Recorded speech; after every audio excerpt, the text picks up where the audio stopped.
ఎవరైతే స్టూడెంట్స్ ఆంధ్ర తెలంగాణలో 2026 ఇయర్లో ఎప్సెట్ కౌన్సిలింగ్ అటెండ్ అవుతారో వీళ్ళ గురించి ఒక end to end practical guide రూపంలో మనం వీడియోస్ చేస్తున్నాం. ఇందులో మెయిన్గా నేను 3 భాగాలుగా విడగొట్టడం జరిగింది. End to end EAPCET counselling practical guide 2026. ఒకటి, అసలు ప్రాక్టికల్గా ప్రాసెస్ ఎలా ఉంటుంది, కౌన్సిలింగ్ ప్రాసెస్. 2, కెరీర్ స్ట్రాటజీ ఎలా చేసుకోవాలి. 3, గ్లోబల్ ట్రెండ్స్. సో ఈ 3 కవర్ చేయడం జరుగుతుంది. ఈ మూడు విషయాల మీద మల్టిపుల్ వీడియోస్ ఈ EAPCET counselling end to end guide లో చేయడం జరుగుతుంది. ఫస్ట్ వీడియోలో మనం ప్రాక్టికల్ చెక్ లిస్ట్ చూద్దాం. మనం ఎప్పుడైతే మీరు ఈ వెబ్ ఆప్షన్స్ ఫిల్ చేస్తారో కౌన్సిలింగ్ లో, ఫస్ట్ మీ ర్యాంక్ కేటగిరీ, అంటే ఓపెన్ ర్యాంక్ లో ఉన్నారా లేకపోతే కేటగిరీ ర్యాంక్ లో ఏ కేటగిరీలో ఉన్నారు, బీసీనా లేకపోతే ఎస్సీ, ఎస్టీ, ఈడబ్ల్యూఎస్, ఇట్లా కేటగిరీ ర్యాంక్ లో ఫస్ట్ మీరు వెబ్ ఆప్షన్స్ ఫిల్ చేసేటప్పుడు చాలా ఇంపార్టెంట్ పాయింట్, మీరు ఏ కేటగిరీ అనేది సెలెక్ట్ చేయడం. తర్వాత సెలెక్ట్ చేసేటప్పుడు local area status, Telangana, AP, others, ఇవి సీట్ అలొకేషన్ ని డైరెక్ట్ గా ఎఫెక్ట్ చేస్తాయి కాబట్టి so especially local quota seats అనేది ఖచ్చితంగా మీరు చాలా జాగ్రత్తగా ఆప్షన్ ఫిల్ చేయాల్సి ఉంటుంది. తర్వాత మీరు కాలేజ్ అండ్ బ్రాంచ్ సెలెక్ట్ చేసేటప్పుడు సో నాక్ రేటింగ్ ఎంత ఉంది, ఎన్బిఏ అక్రిడేషన్ రేటింగ్ ఎంత ఉందో చెక్ చేయండి. కాలేజ్ మొత్తానికి కాదు, మీరు తీసుకునే స్పెసిఫిక్ బ్రాంచ్ కి అక్రిడేషన్ ఉందా లేదా అని చూడండి. కొన్నిసార్లు కాలేజ్ మొత్తానికి చెప్పేస్తారు బట్ మీ బ్రాంచ్ కి ఉండదు. ఇప్పుడు ఇంపార్టెంట్ పాయింట్ ఏంటంటే బ్రాంచ్ తో పాటు బ్రాండ్ కూడా, అంటే టైర్ 2 కాలేజెస్ లో సిఎస్సికి వెళ్లే బదులు టైర్ 1 కాలేజ్ లో ఈసీఈ ప్రిఫర్ చేయండి. So brand, college brand placements కి ఎఫెక్ట్ చేస్తుంది కాబట్టి బ్రాంచ్ తో పోల్చుకుంటే బ్రాండ్ కూడా ఇంపార్టెంట్. 3, ప్లేస్మెంట్ రికార్డ్స్ ని హానెస్ట్ గా చెక్ చేయండి. బ్రాంచ్ వైజ్ ప్లేస్మెంట్స్ ఎలా ఉన్నాయి, పర్సంటేజ్ ఆఫ్ యావరేజ్ ప్యాకేజ్ ఎలా ఉంది, లాస్ట్ 3 ఇయర్స్ లో టాప్ రిక్రూటర్స్ ఎవరు, బ్రోచర్ లో ఇచ్చింది కాదు, బ్రోచర్ లో వాళ్ళు అడ్మిషన్స్ అవ్వడానికి 100 ఇస్తారు, బ్రోచర్ లో ఇచ్చింది కాదు, పాంప్లెట్ లో ఇచ్చింది కాదు, వీడియోలో ప్లే చేసేది కాదు.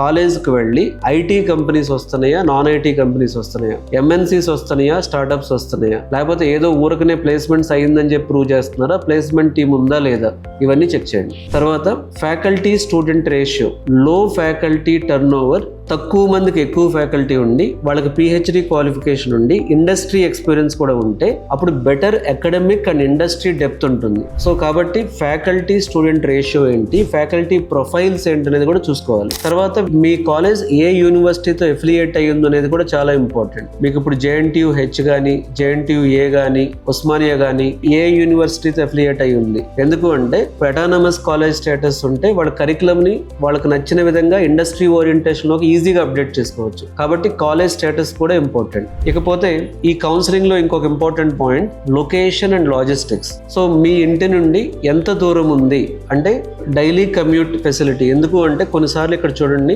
లొకేషన్ చాలా అడ్వాంటేజ్ అవుతుంది. సో లొకేషన్ పాయింట్ ఆఫ్ వ్యూలో కొన్నిసార్లు నేను అంటే ఇంటికి దూరంగా చదవడం కూడా తప్పేమీ కాదు, దానివల్ల మీ కమ్యూనికేషన్ స్కిల్స్ కూడా కొంచెం డెవలప్ అయ్యేటట్లు ఉంది. ఇంజనీరింగ్ కాబట్టి అర్బన్ లో చదివితే మీకు కొంచెం అక్కడ కోచింగ్ సెంటర్స్ కానీ స్కిల్స్ నేర్చుకోవడానికి యాక్సెసిబిలిటీ ఎక్కువ ఉంటుంది, కొంచెం మంచి ఫ్యాకల్టీ ఉండే అవకాశం ఎక్కువ ఉంటుంది, కమ్యూనికేషన్ స్కిల్స్ లాంటివి కూడా ఇంప్రూవ్ చేసుకోవచ్చు. తర్వాత మీరు కాలేజ్కి వెళ్ళి ముందే వెబ్ ఆప్షన్స్ ఫిల్ చేసుకునే ముందే hostel and mess quality direct గా వెళ్ళి చెక్ చేసుకోండి. ఎవరో చెప్పింది కాదు, ఎవరో చెప్పింది నమ్మొద్దు. సో వెళ్ళి hostel and mess quality check చేసుకోండి. తర్వాత especially campus and area safety కూడా చూసుకోండి. Especially girls students point of వ్యూలో లొకాలిటీ ఎలా ఉంది, ట్రాన్స్పోర్ట్ ఎలా ఉంది, సెక్యూరిటీ ఎలా ఉంది, అక్కడ సేఫ్టీ పాయింట్ ఆఫ్ వ్యూ కూడా చెక్ చేసుకోండి. కౌన్సిలింగ్ పాయింట్ ఆఫ్ వ్యూలో కాస్ట్ ఎంత అవుతుందో చెక్ చేసుకోండి. 4 ఇయర్స్ కి ట్యూషన్ ఫీ ఎంత అవుతుంది, హాస్టల్ ఫీ ఎంత అవుతుంది, ట్రాన్స్పోర్ట్ ఫీ ఎంత అవుతుంది, మిస్లేనియస్ ఎంత అవుతుంది. సో అడ్మిషన్ ఫీ కాకుండా కూడా మిగతా కాస్ట్లు ఉంటాయి. సో కాస్ట్ కూడా జాగ్రత్తగా ప్లాన్ చేసుకోవచ్చు, లేకపోతే మీకు ఎడ్యుకేషన్ లోన్ ఫెసిలిటీస్ ఉంటాయి. Scholarship eligibility, so Telangana and AP state లో కొన్ని ఫీ రియంబర్స్మెంట్ స్కీమ్స్ ఉన్నాయి. ఇన్కమ్ బేస్ ఎలిజిబిలిటీ ముందే మీరు చెక్ చేసుకోవచ్చు. అలాగే convener quota versus management quota. Management seats 3 to 5 times ఎక్కువ కాస్ట్ అవుతాయి కాబట్టి కన్వీనర్ కోటాలోనే మీరు చాలా కాలేజెస్ ఉన్నాయి కాబట్టి కన్వీనర్ కోటాలో తీసుకోవచ్చు. But brand, college reputation, college faculty, college lab, college లో లాస్ట్ ఇయర్ వచ్చిన ప్లేస్మెంట్స్, కాలేజ్ లో ఉన్న కల్చర్, ఇవన్నీ కూడా చాలా ఇంపార్టెంట్. తర్వాత వెబ్ ఆప్షన్ స్ట్రాటజీ మనం చూస్తే 40 to 60+ ఆప్షన్స్ ఫిల్ చేయండి. జెన్యూన్ ప్రిఫరెన్స్ ఆర్డర్ లో ఫిల్ చేయండి. అంతేగాని 5 to 10 సేఫ్ ఆప్షన్స్ కాదు, 40 to 60 ఆప్షన్స్ ఫిల్ చేసుకోండి. ఈ 40 to 60 ఆప్షన్స్ ని ఎలా ఫిల్ చేయాలనే దగ్గర కూడా కెరీర్ గైడెన్స్ విత్ రమణ నుంచి మా టీం మీకు హెల్ప్ చేస్తారు. సో మీకు వచ్చిన ర్యాంక్ కార్డు పంపిస్తే సో ఇక్కడ 40 to 60 ఆప్షన్స్ ని ఫిల్ చేయండి. ఏదో ఒక 5-10 ఆప్షన్స్ పెట్టి వదిలేయకండి. సో మళ్ళీ చెప్తున్నాను, రియల్ ప్రిఫరెన్స్ ఆర్డర్ లో పెట్టండి. అంటే సేఫ్ ఆప్షన్ ని ఫస్ట్ పెట్టడం కాకుండా అక్కడున్న బెస్ట్ ఆప్షన్ ని ఫస్ట్ పెట్టండి. షూర్ షార్ట్ గా మీ ర్యాంక్ వచ్చే ర్యాంక్ ఏదైతే ఉంటుందో అది ముందు పెట్టడం వల్ల మీకు బెటర్ ఆప్షన్స్ మిస్ అవుతాయి. తర్వాత స్లైడ్, ఫ్రీజ్, అప్గ్రేడ్, ఈ రూల్స్ ప్రాపర్ గా అర్థం చేసుకోండి. ఈ రూల్స్ మీదే నేను ఒక వీడియో చేస్తాను. సో ప్రతి ఫేజ్ లో రాంగ్ చాయిసెస్ వల్ల లోయర్ ప్రిఫరెన్స్ లో సీట్ లో లాక్ అవుతారు. కాబట్టి సో ఎప్పుడు స్లైడ్ చేయాలి, ఎప్పుడు ఫ్రీజ్ చేయాలి, ఎప్పుడు అప్గ్రేడ్ చేయాలి, ఈ ఆప్షన్స్ కరెక్ట్ గా తెలుసుకోవడం వల్ల కొంచెం తక్కువ ర్యాంక్ వచ్చినా సరే మంచి కాలేజ్ తెచ్చుకోవడానికి ఛాన్సెస్ ఉంటాయి. తర్వాత మైండ్ సెట్, మీ తెలిసిన వాడు చదివారనో, మీ ఊళ్ళో ఎవరో చెప్తున్నారనో అట్లా సెలెక్ట్ చేయకండి.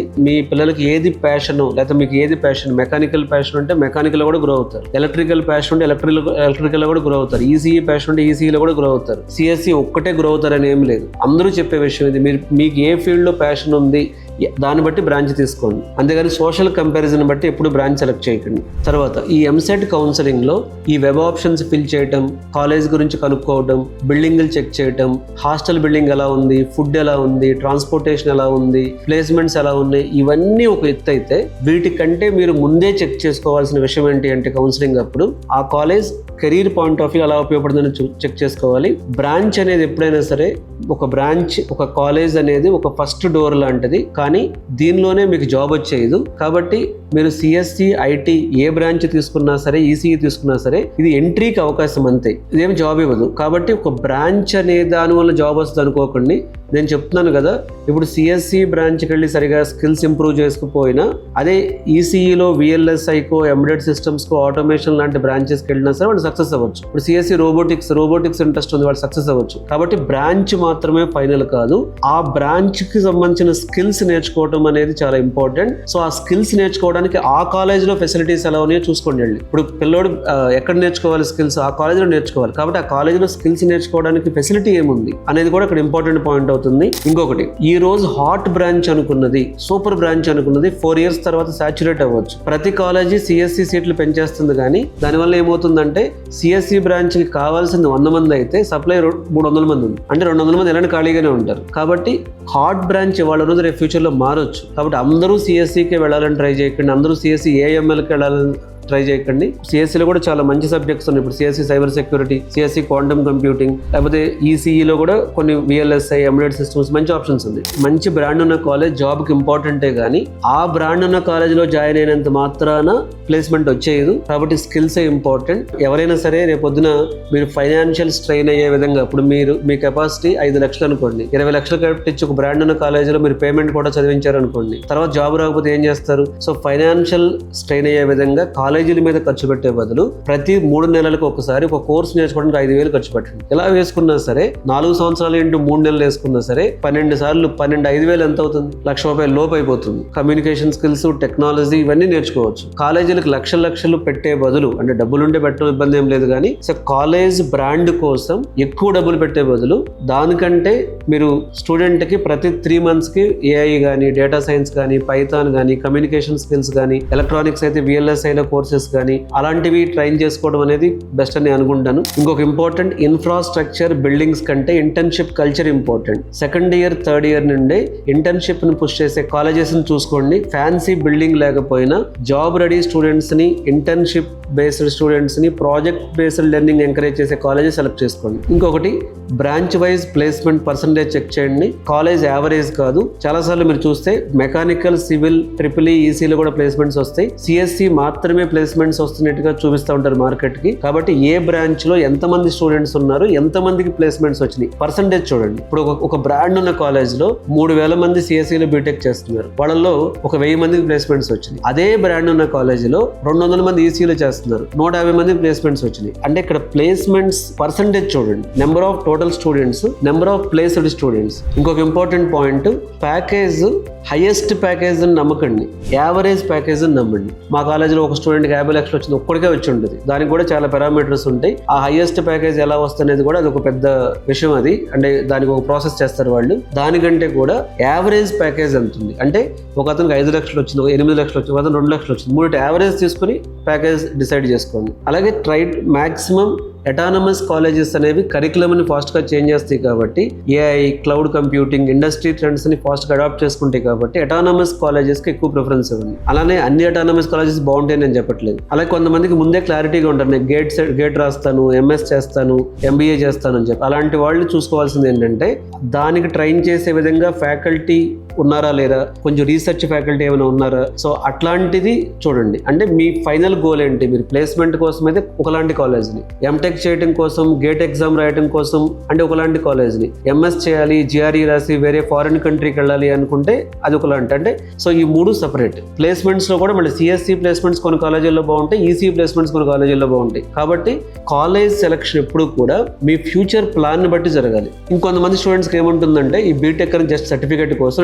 నేను బిజినెస్ స్టార్ట్ చేస్తాను, ఎంటర్ప్రెన్యూర్షిప్ చేస్తాను, స్టార్ట్అప్ పెడతాను అనుకుంటారు. సో అలాంటి వాళ్ళు చూసుకోవాల్సింది, మీరు వెళ్ళే కాలేజ్లో యాక్టివ్ స్టార్ట్అప్ క్లబ్స్ ఉన్నాయా, హ్యాకథాన్స్ జరుగుతున్నాయా, ఇంక్యుబేషన్ సెల్స్ ఉన్నాయా, అవి యాక్టివ్గా ఉన్నాయా, లేదా ఊరిని బోర్డు పెట్టి వదిలేసారా? ర్యాంక్ ప్రెస్టేజ్ కంటే కూడా అక్కడ మీరు చూడాల్సింది ఏంటంటే ఇంక్యుబేషన్ సెల్స్ ఉన్నాయా, అక్కడ నుంచి ఎలాంటి స్టార్ట్అప్స్ బయటకు వచ్చినాయా, స్టార్ట్అప్స్ కల్చర్ అనేది ఉందా లేదా అనేది చెక్ చేసుకోండి. కాలేజ్ సెలక్షన్ లో కెరీర్ పాయింట్ ఆఫ్ వ్యూ చూసుకోవాల్సింది, సాఫ్ట్ స్కిల్స్ ట్రైనింగ్ అనేది చాలా మంది ఒక అండర్ రేటెడ్ ఫిల్టర్ గా చూసుకుంటారు. కానీ చాలా మంది తెలుగు మీడియం బ్యాక్గ్రౌండ్ స్టూడెంట్స్ కి టెక్నికల్ స్కిల్స్ వల్ల కాదు, ఇంటర్వ్యూ కాన్ఫిడెన్స్, కమ్యూనికేషన్ కాన్ఫిడెన్స్ వల్ల ఆపర్చునిటీస్ మిస్ అవుతున్నారు. తర్వాత లొకేషన్ అడ్వాంటేజ్ ఉంటుంది. Hyderabad based colleges, Vizag based colleges, వీటిల్లో సో చిన్న టౌన్స్ కంటే ఎక్కువ లైవ్ ఇంటర్న్షిప్స్ మరియు నెట్వర్కింగ్ ఆపర్చునిటీస్ ఉంటాయి. కాబట్టి 4 years లో ఒక విలేజ్ లో బీటెక్ చేసిన వాడికి, సిటీలో బీటెక్ చేసిన వాడికి కొంత డిఫరెన్స్ అయితే వస్తుంది. అది పాజిటివ్ ఉంటుంది, మళ్ళీ ఇక్కడ కూడా నెగిటివ్ ఉంటుంది. ఇక్కడ మెయిన్ ఏంటంటే వాళ్ళు స్కిల్స్ నేర్చుకోవడం అనే పాయింట్ ఆఫ్ వ్యూలోనే ఎప్సెట్ కాలేజ్ని సెలెక్ట్ చేసుకోండి. సో ప్రతి ఒక్కళ్ళు సిఎస్సి బ్రాంచ్కి వెళ్ళాలన్న ట్రాప్ని అవాయిడ్ చేయండి. కోర్ ఇంజనీరింగ్ మైండెడ్ స్టూడెంట్స్ని మనీ కోసం సిఎస్సిలోకి పుష్ చేస్తే వాళ్ళు డెఫినెట్గా ఫెయిల్ అవడానికి ఛాన్సెస్ ఎక్కువ ఉంటాయి. కాబట్టి ఎప్పుడూ కూడా అతని స్టూడెంట్కి ఏది ఇంట్రెస్ట్ ఉంది ఆ బ్రాంచ్నే సెలెక్ట్ చేసుకునివ్వండి. సో కెరీర్ని బట్టి ఎప్సెట్ కాలేజ్ సెలెక్ట్ చేయండి, కెరీర్ని బట్టి వెబ్ ఆప్షన్స్ ఫిల్ చేయండి. Future career goal important, buildings లేకపోతే దగ్గరగా ఉందనో కాదు. ఎప్సెట్ కౌన్సిలింగ్ లో ఇంజనీరింగ్ కాలేజ్ని సెలెక్ట్ చేసుకునేటప్పుడు చాలా పారామీటర్స్ చూడాలి. ఆ వెబ్ ఆప్షన్స్ ఫిల్ చేసేటప్పుడు, మీ కాలేజ్ ఆప్షన్స్ ని పెట్టేటప్పుడు ఫస్ట్ మీకు డెఫినెట్ గా ఆ కాలేజ్ గురించి, బ్రాండ్ గురించి, బ్రాంచ్ గురించి ఇవన్నీ తెలుసుకోవాలి. ఇది ఒక ఎపిసోడ్. రెండవది కెరీర్ పాయింట్ ఆఫ్ లో థింక్ చేయాలి, స్కిల్స్ కెరీర్ పాయింట్ ఆఫ్ లో థింక్ చేయాలి. సో మూడవది వచ్చేటప్పటికి ఇక్కడ అంటే గ్లోబల్ ట్రెండ్స్ కి తగ్గట్టుగా ఈ కాలేజెస్ సెలక్షన్ ఎలా చేసుకోవాలి, అసలు ఎప్సెట్ కౌన్సిలింగ్ ఎలా అనేది చాలా ఇంపార్టెంట్ విషయం. మనం ర్యాంక్ తెచ్చుకోవడం కాదు, మనకు వచ్చిన ర్యాంక్ కి బెస్ట్ కాలేజ్ ఎలా సంపాదించాలి.